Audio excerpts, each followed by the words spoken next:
السلام علیکم ورحمۃ اللہ وبرکاتہ۔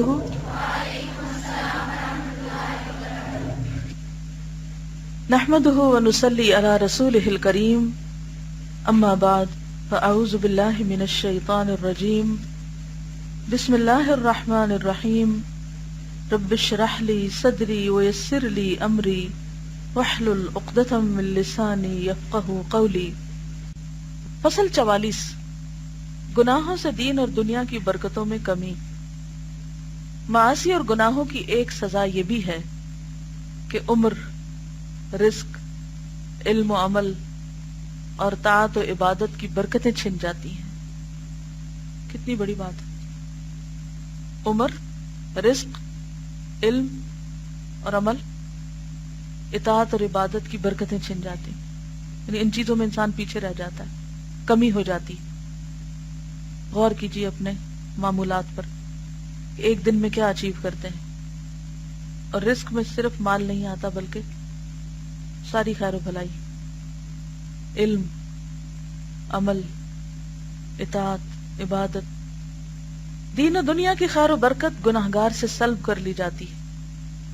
نافرمان بندے کو آپ سب سے زیادہ بے خیر و برکت پائیں گے، نہ اس کی عمر میں برکت ہوگی، نہ اس کے دین اور دنیا کے کسی کام میں۔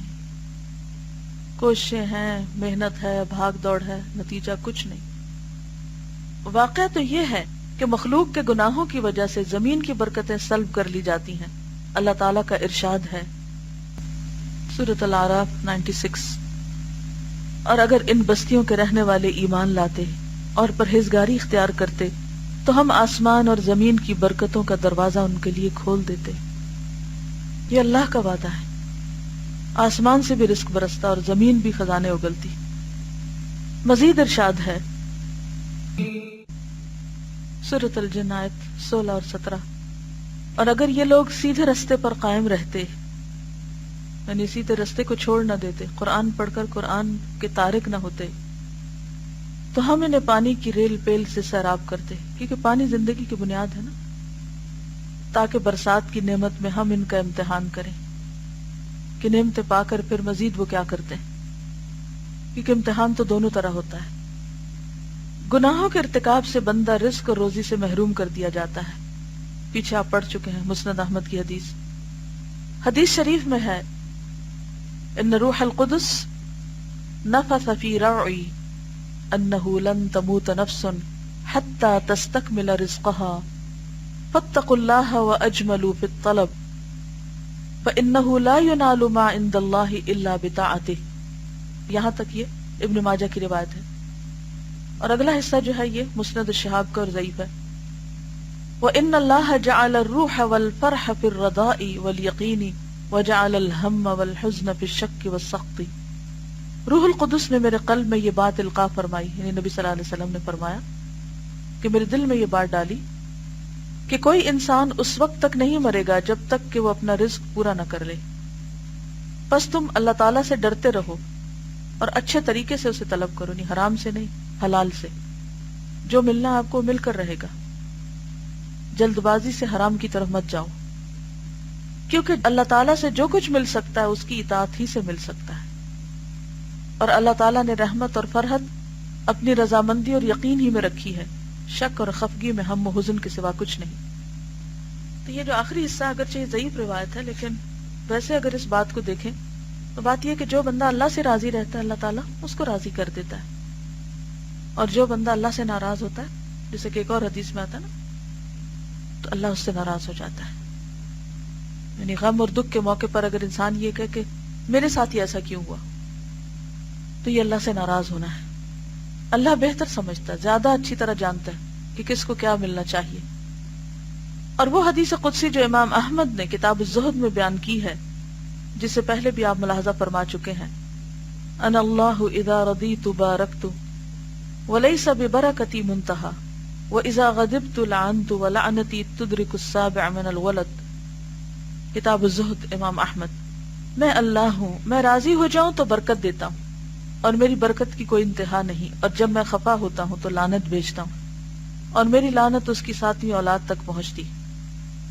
اور حقیقت یہ ہے، رزق اور عمل کی وسعتیں اس کی کثرت اور فراوانی کی وجہ سے نہیں ہیں، عمر کی زیادتی مہینوں اور برسوں کی کثرت کی وجہ سے نہیں، یعنی عمر کا زیادہ ہونا مہینوں اور سالوں کا زیادہ ہونا نہیں، بلکہ رزق و عمر کی کثرت و وسعت یہ ہے کہ اس میں برکت پیدا ہو، تھوڑے وقت میں انسان زیادہ کام کر لے۔ آپ دیکھیے کہ آج کل ہر شخص کس بات کی شکایت کرتا ہے؟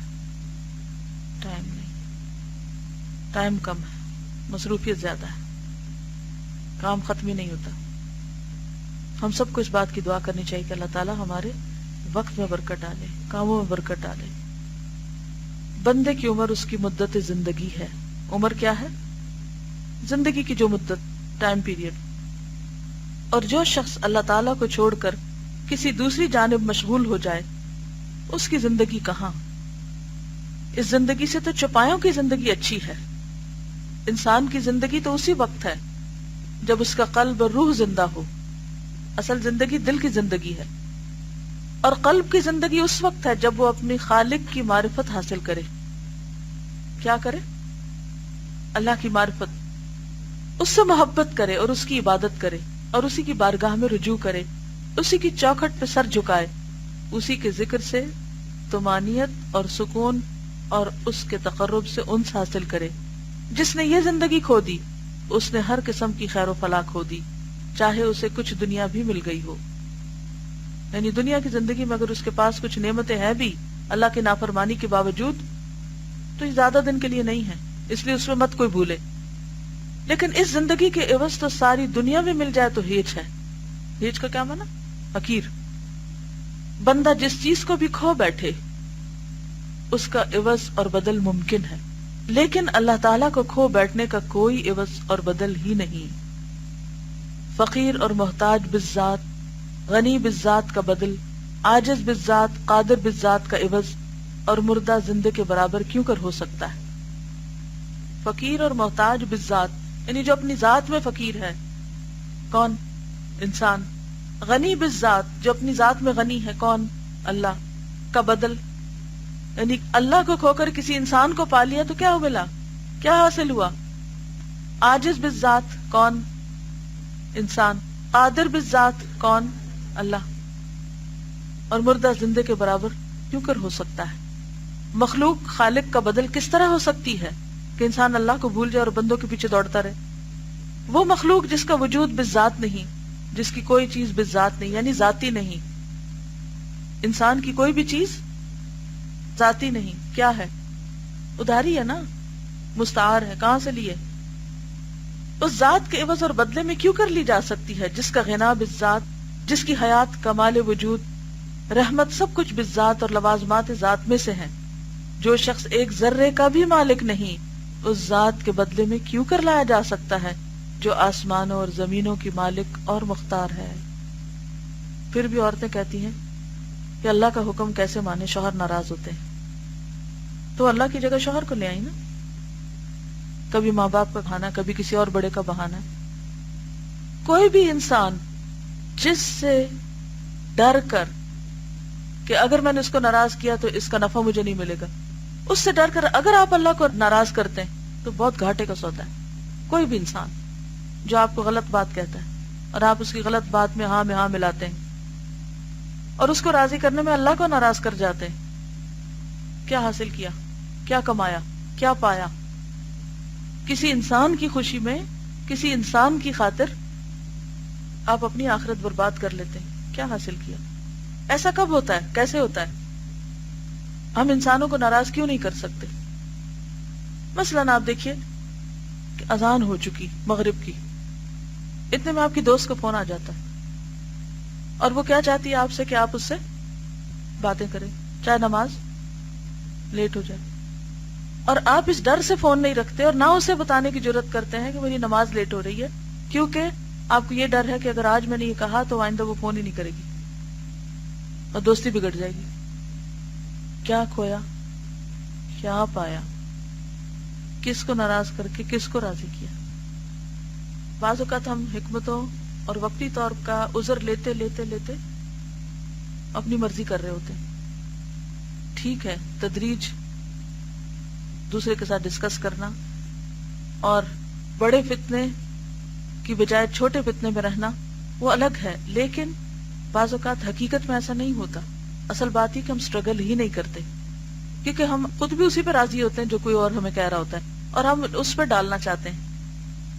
یعنی بعض عورتیں شوہر کا صرف بہانہ کرتی ہیں اور شوہر کی بلا کو بھی نہیں پتا ہوتا.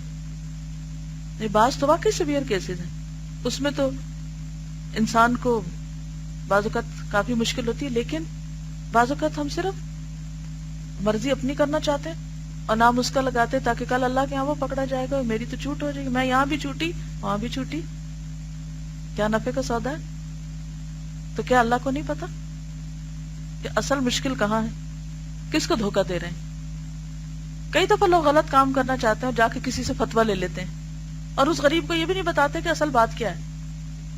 اپنی مرضی کا سوال لکھ کے اپنی مرضی کا جواب لیتے ہیں اور پھر اپنے آپ کو مطمئن کر لیتے ہیں کہ وہ فلاں عالم نے کہا تھا کہ ایسا کر لو، اور پھر کیا کہتے ہیں کہ اب ذمہ داری عالم کی ہوگی، ہماری نہیں، ہم چھوٹ گئے. اور عالم بھی کیوں ایسی بات کر رہے ہیں؟ عالم کی بھی پکڑ ہے وہاں جہاں وہ بندوں کو راضی کرنے کے لیے حق چھپا رہا ہے. بنی اسرائیل کے علماء کی کیوں شامت آئی تھی؟ کیا کیا تھا انہوں نے؟ وَتَكْتُمُونَ الْحَقَّ وَأَنْتُمْ تَعْلَمُونَ. اصل بات ہی یہی ہے، ہم اندر سے خود کمزور ہوتے ہیں. جس بات پر آپ 100% کنونسڈ ہو، یقین ہو آپ کا کہ یہ درست ہے، تو دوسرے کو بتانے میں مشکل ہوتی ہے کبھی، لیکن ایسی بھی نہیں کہ آپ حق کنوے نہ کر سکیں. لیکن اگر ہم خود شیکی ہوں، خود شیکی ہیں، خود کنونسڈ نہیں ہے کسی بات پہ، تو ہم اسے کنوے بھی نہیں کر سکتے. معصیت سے رزق اور عمر کی برکتیں اس لیے سلب ہو جاتی ہیں کہ معصیت اور ارباب معصیت پر شیطان مسلط ہو جاتا ہے اور ان پر اس کی حکومت قائم ہو جاتی ہے. اہل عصیان کے تمام دفاتر اس کے پاس ہوتے ہیں. ظاہر ہے شیطان کا قرب جسے بھی ہوگا اس سے برکت سلب کر لی جائے گی. یہی وجہ ہے کہ کھانے پینے، کپڑے پہننے، سواری، جماع وغیرہ مواقع میں بسم اللہ الرحمن الرحیم کہنا شارع نے مشروع فرمایا ہے، کیونکہ ذکر الہی خیر و برکت کا موجب ہے. اس سے شیطان بھاگتا ہے اور حصول برکت کی راہیں کھل جاتی ہیں. اللہ کی برکت کو کوئی چیز روک نہیں سکتی. ہر وہ چیز جو اللہ کے سوا کسی اور کے لیے ہو، اس سے برکت چھین لی جاتی ہے. ہر وہ چیز جو اللہ کے سوا کسی اور کے لیے ہو، اس سے برکت چھین لی جاتی ہے. کون سی برکت؟ علم، رزق، عمل، اطاعت، عبادت. کیونکہ برکت تو پروردگار عالم ہی کی بارگاہ سے اترتی ہے، ساری برکتیں وہیں سے آتی ہیں، اور ہر وہ چیز جو اس کی طرف منسوب ہو مبارک ہوتی ہے. اس کا نام مبارک ہے، اس کا رسول مبارک ہے، اس کا وہ بندہ مبارک ہے جو ایمان رکھتا ہے، اللہ کی مخلوق کو نفع پہنچاتا ہے. بیت اللہ الحرام مبارک ہے، ملک شام مبارک، سرزمین شام کی برکتوں کا ذکر قرآن حکیم میں 6 آیتوں میں کیا گیا ہے. پس دنیا میں اس کی ذات کے سوا کوئی مبارک نہیں. ہر وہ چیز جو اس سے نسبت نہیں رکھتی، یعنی اس کی محبت اور رضا سے نسبت نہیں رکھتی، اس میں کسی قسم کی برکت نہیں ہوتی. کوئی کام جو اللہ کی رضا کے خلاف ہو رہا ہو، خواہ وہ شادی کی محفل، خواہ وہ کوئی تعلق، کسی قسم کا لین دین، کوئی برکت نہیں اس میں، اسے کوئی خیر نہیں پھوٹ سکتی. یوں تو ساری کائنات اس کی ربوبیت اور خالقیت سے نسبت رکھتی ہے، لیکن اس کی ربوبیت اور رضامندی کی نسبت نہ ہو تو وہ بے برکت ہے. دنیا کی ہر وہ چیز، خواہ وہ آیان و اشخاص ہوں، آیان کون ہوتے ہیں؟ یعنی بڑے بڑے لوگ، خواہ اقوال و گفتار یا اعمال و کردار، جو بھی اللہ سے بعید اور دور ہے اس میں خیر و برکت نہیں. جو چیز اس سے قریب ہوگی بقدر قربت اس میں خیر و برکت ہوگی، جو جتنی قریب اتنی خیر و برکت والی. برکت لعنت کی ضد ہے. پس وہ زمین جس پر اللہ نے لعنت کی، یا وہ آدمی جس پر اس کی لعنت ہو، یا وہ کام جس پر اللہ کی لعنت ہو، خیر و برکت سے دور اور بہت ہی دور ہوگا. وہ چیزیں بھی خیر و برکت سے محروم ہوں گی جن کا ان ملعون چیزوں سے کسی قسم کا تعلق ہوگا. اللہ تعالیٰ نے اپنے دشمن ابلیس پر لعنت بھیجی اور اپنی ساری مخلوق سے اسے دور تر پھینک دیا. اس لیے ہر وہ چیز جسے ابلیس سے کسی قسم کی نسبت اور تعلق ہوگا، اس پر بقدر نسبت و تعلق لعنت ہوگی. ظاہر ہے کہ عمر، رزق، علم اور عمل وغیرہ سے برکتوں کے سلب ہونے میں گناہوں کا بڑا دخل ہے، اور معاصی کے اثرات بہت دور رس بہت دور رس ہیں. پس وہ وقت جس کے اندر تم اللہ کی نافرمانی کرو، یا وہ مال جس کے ذریعے اللہ کی نافرمانی ہو، یا وہ جسم اور مال، قوت، جاہ و منزلت اور علم و عمل جس کے ذریعے اللہ کی نافرمانی ہوتی ہو، وہ اللہ کے یہاں نافرمانی کرنے والے کے خلاف حجت ہے، اور یہ اس کے حق میں قطعاً مفید نہیں. صرف وہی چیز کارآمد ہوگی جو طاعت الہی میں صرف کی جائے. یہی وجہ ہے کہ بعض لوگ 100 برس زندہ رہتے ہیں لیکن انہیں بمشکل 20 سال کی عمر نصیب ہوتی ہے. بعض کے پاس سونے چاندی کے انبار ہوتے ہیں اور مال و دولت سے ان کے خزانے پر ہوتے ہیں، لیکن در حقیقت اس میں سے 1000 درہم بھی ان کی قسمت میں نہیں ہوتے. یہی حال جاہ و منزلت اور علم کا ہے. حدیث شریف میں ہے الدنیا ملعونۃ ملعون ما فیہا الا ذکر اللہ عز وجل وما والاہ او عالم او متعلم. ترمذی، ابن ماجہ نے بھی اس کو روایت کیا. دنیا ملعون ہے اور جو کچھ اس میں ہے ملعون ہے سوائے ذکر اللہ کے، یا جو اس سے تعلق رکھے، یا عالم یا متعلم، سیکھنے والا یا سکھانے والا. ایک اور حدیث میں ہے ملعونۃ ملعون ما فیہا الا ما کان للہ. یہ ترمذی کی روایت جو یہ ضعیف ہے، مفہوم ملتا جلتا اوپر سے. دنیا ملعون ہے اور دنیا میں جو کچھ ہے ملعون ہے سوائے اس کے جو اللہ تعالیٰ کے لیے ہو. جو چیز اللہ تعالیٰ کے لیے ہو اسی میں اللہ تعالیٰ کی خیر و برکت ہوا کرتی ہے. واللہ المستعان.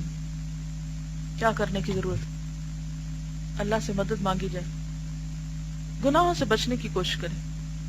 ایسے لوگوں سے بچیں جو گناہوں کی طرف لے جاتے ہیں. ایسی مجلسوں اور محفلوں سے بچیں جن میں ایمان محفوظ نہ رہتا ہو. دوست وہ جسے دیکھ کے اللہ یاد آئے تو آپ اپنی دوستیوں کی کرائیٹیریا دیکھ لیں، پہچان کر لیں. اصل میں یہ کہ ہم سب کو ڈیسیژن یہ لینا ہے کہ غلط کام نہیں کرنے، کسی کا بھی ساتھ نہیں دینا غلط کاموں میں، چاہے ماں باپ ہوں، بہن بھائی ہوں، دوست ہوں، کوئی بھی. نیکی میں تعاون کرنا ہے، برائی میں کسی سے بھی تعاون نہیں کرنا، چاہے کوئی ناراض ہوتا ہے یا راضی. اگر کوئی وقتی طور پہ ناراض بھی ہو جائے گا نا اور ہم نے اللہ کو راضی کر لیا تو اللہ اس کو بھی ہم سے راضی کر دے. لیکن اگر اللہ کو ناراض کر کے اس کو راضی کیا تو اللہ بھی ناراض اور اللہ اس کو بھی ہم سے ناراض کر دے گا کسی دن. اوکے، سبحانک اللہم و بحمدک نشہد ان لا الہ الا انت نستغفرک و نتوب الیک. السلام علیکم و رحمۃ اللہ وبرکاتہ.